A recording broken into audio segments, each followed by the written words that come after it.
Мен азыр кирип келатып бир мындай кубулушка ээ болдум. Көрдүм. Мурдагыдай эле жыйындарга чогултмай, гарона барбы ушул жерде?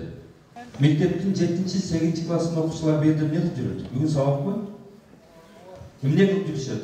7-8 эмес, парламент мүчөлөрү. Жалганда айткан, мен өзүмдүн баарынан сурадым азыр 8 класстын балдары кирип келаткан жерде мен азартка кайтардым. Гаронанын маселесин караңыз. Мындай дежурдук чогулуш болбойт мындан ары. Мектеп окуучуларын алып келгенге болбойт. Мектеп окуучуларын шайлоодо агитацияга алып келип, Оштон эмне болгонун уккансыңарбы? Оштун ректору жумуштан кеткен. Эмне үчүн бүгүн андай көрүнүш болуп атат? Дагы деле өзүңөргө келбедиңерби? Караңыз Гаронанын маселесин. Билим берсин.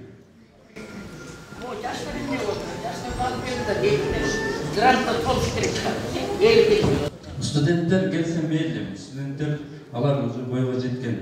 А мектеп 7 класс, 8 класстын окуучулары. Бүгүн сабак убактысы болсун. Алардан бери залды толтуруштун кереги жок. Бул жерге сыныбы көйгөйдү айтып, жарандык өзүнүн позициясын айткан эл менен жолугушканы керек биз.